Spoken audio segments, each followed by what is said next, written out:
There was a highway robber, a thief, very famous at his time.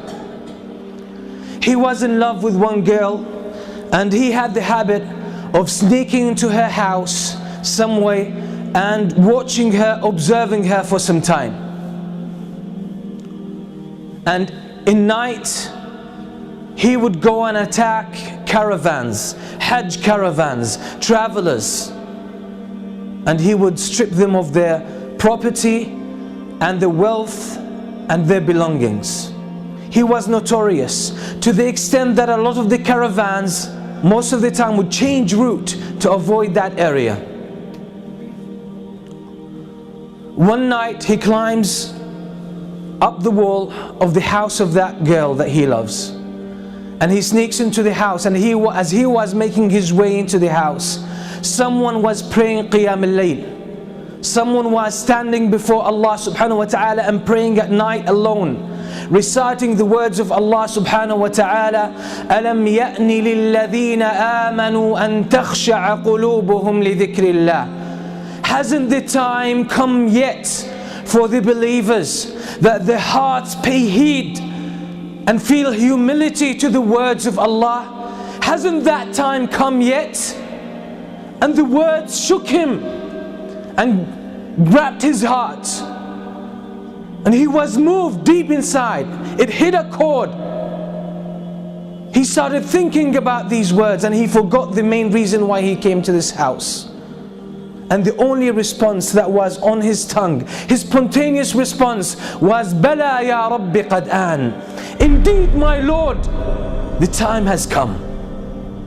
And that moment he changed.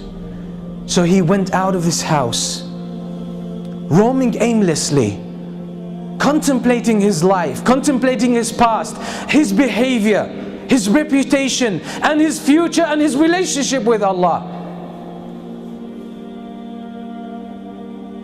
He ended up with a group of people who gathered together, and they lit a fire, and there were travelers, strangers. He asked their permission to join them.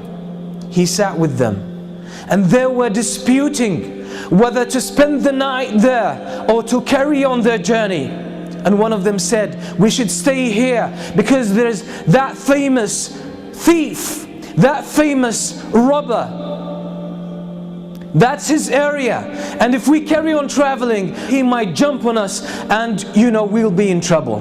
So let's spend the night here, then we will set off in the morning. And the name they mentioned, the name of that thief, was this very person. It made him think to himself, what did I do that people fear me that much? What kind of curse I have become to humans, to humanity, that people don't even feel safe about their lives and about their property because of me.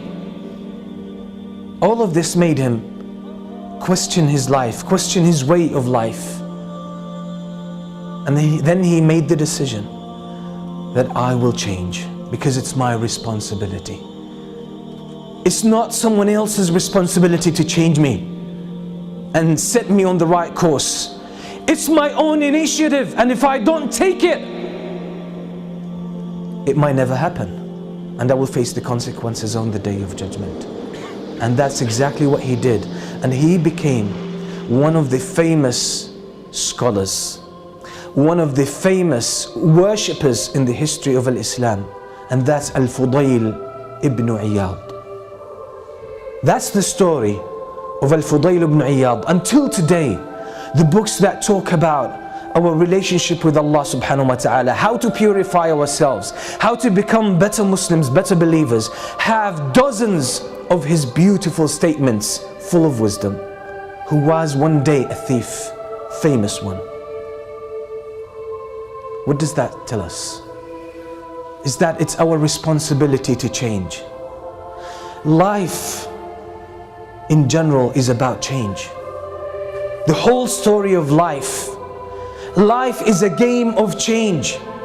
You will never be the same person next year. You'll be different. But the question is, which direction have you taken? That's what Imam Shafi'i used to say. There's no standstill in this world. There's no standstill in this life. You can't stay who you are. You're either moving forward or going backward. So if you are not keen about moving forward, you'll find yourself going backward. Because if you don't change yourself, Shaitan is working full time to change you. That's his vow. That's the goal of his life.